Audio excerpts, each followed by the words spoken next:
Salut à toutes et à tous, j'espère que vous allez bien. En tout cas, moi c'est plutôt nickel. Aujourd'hui, on se retrouve dans une vidéo de test du HTC Desire 110, qui est un smartphone de très bonne qualité, qui coûte aujourd'hui au marché d'occasion 70 euros. Donc c'est un smartphone qui est encore très bon, je l'aime bien, c'est un bon smartphone, qui a encore de très bons specs, sauf que le problème c'est Android qui est un peu mal fait.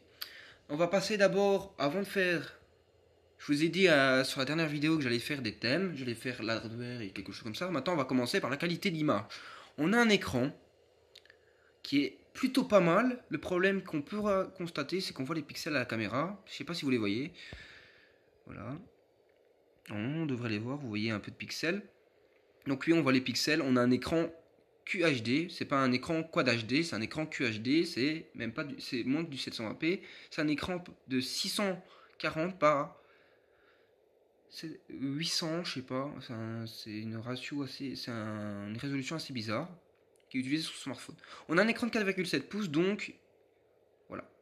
Pardon, je vais pas passer par là. On a un écran qui est bien calibré, il est pas trop moche. On a des belles couleurs, ça dépendra pour qui, parce qu'on a des couleurs, il y a trop de blanc, il tape un peu trop dans les trucs, c'est pas réglable dans les paramètres, c'est ça le problème. C'est que normalement il devrait passer à Android 6, mais il ne passe pas, j'y arrive pas. Voilà.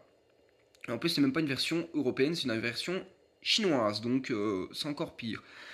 Sur ce smartphone, on a un style qui est plutôt pas mal. On a un dos en plastique qui ne se retire pas, ce qui est plutôt pas mal. On a la caméra, le flash. Là-dessus, on a encore du micro USB parce que c'est un téléphone qui date de 2014. Oui, oui, je prends du temps avant de faire des vidéos. On a un bouton de power qui est juste ici. Le port jack de très bonne qualité. On a le power on. Non, pas power on. On a volume moins, volume plus. Voilà, quand on a les deux haut-parleurs à l'avant, c'est du stéréo, c'est plutôt pas mal, et la caméra avant qui est de très bonne qualité. Et un capteur de proximité aussi. Donc on est sur un smartphone pour 70 euros qui est de très bonne facture. Est-ce que je vous dis, est-ce qu'on sait jouer au jeu avec? Bien évidemment QI, c'est un bon smartphone, il ne bug pas trop au jeu, on peut jouer à Dream League Soccer pour ceux qui connaissent en intermédiaire en 60 fps sans problème, ce qui est plutôt pas mal. Maintenant, on va côté plus performance, on va parler plutôt du processeur. On est sur un processeur qui est un Qualcomm Snapdragon 400, qui est un ancêtre qui date de 2013. On est sur un processeur qui est encore très bon sur ce smartphone. On est sur une fréquence de 1,19 GHz. Gravé en 28 nanomètres, on est sur 4 cœurs qui fonctionnent plutôt pas mal.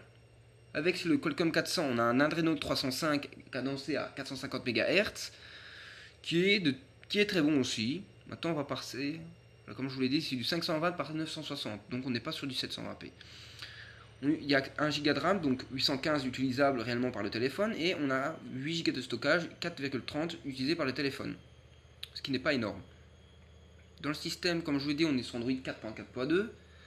On a de l'OpenGL ES 3.0, ce qui est encore faisable aujourd'hui. On a une batterie de 2040 mAh qui a une autonomie assez polyvalente, ça dépend de ce que vous allez faire avec. On a voilà la température, on a un capteur de proximité qui se trouve juste ici. Je ne sais pas si vous pouvez voir la petite pointe là. Voilà. On est vraiment sur un téléphone qui vaut vraiment son coup, le son est pas mal. Je vais pas vous le faire tester maintenant parce que je risque de me faire copyright. Donc ce smartphone là, vraiment, si vous voulez l'acheter, moi je vais peut-être le vendre. Parce que voilà, il me sert à rien, parce que vu que j'ai eu un tout nouveau téléphone, je filme avec. Donc voilà, ça me sert plus à rien d'avoir un smartphone pareil. Donc voilà, c'est un smartphone qui est en plus très très bon. Maintenant, on va passer niveau photo. Donc l'appareil photo, voilà, ils ont tout mis dans des outils. On a même la radio FM, on a tout ce qu'on peut. Mais la qualité photo, je suis plutôt bluffé. En plein jour, il fait des très très très beaux clichés, ce qui est plutôt pas mal pour des smartphones de 2014. On a tout ce qu'on peut avoir avec HTC. HTC, c'est un système d'exploitation créé par eux. Sur ce téléphone, on a le NFC, on a le gyroscope, on n'a pas de gyroscope, on a un capteur de proximité, capteur de luminosité, tout ce qu'on veut. On a même un capteur NFC qui fonctionne, mais pas tout le temps, mais il mérite d'être là. On a tout ce qu'on peut trouver sur Android 4.4.2, sauf que là, ce qu'ils ont rajouté en plus, chez eux, chez HTC, c'est un économisateur de batterie. Donc c'est voilà, il n'y a pas que eux qui font ça sur Android 4.4.2, il y a aussi Samsung. Et ce qui est bien avec ce téléphone, c'est qu'on peut mettre le démarrage rapide et l'arrêt rapide. Parce qu'en fait le téléphone, quand je mets pas ça, le téléphone il s'allume, il prend du temps. Vraiment c'est chiant. Maintenant on va passer plutôt au niveau connectivité. Et ce téléphone il me bluffe toujours parce qu'on a de la 4G sur ce téléphone. Catégorie 4, bon, c'est la catégorie qu'on peut retrouver sur les téléphones comme le Thomson, que j'ai fait la vidéo.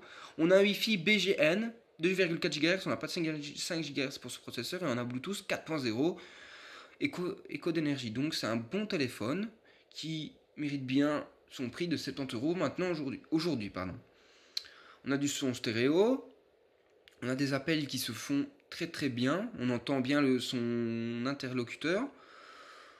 On a un son qui n'est pas trop grésillant. Par contre, sur le téléphone que j'ai là, le problème c'est qu'il n'est pas en français d'origine. Donc vous pouvez voir qu'ici il y a Slovaque, Roumanie, voilà, ici English, voilà. Il n'y a pas de français, c'est un téléphone chinois comme je l'ai dit au début de la vidéo. Voilà.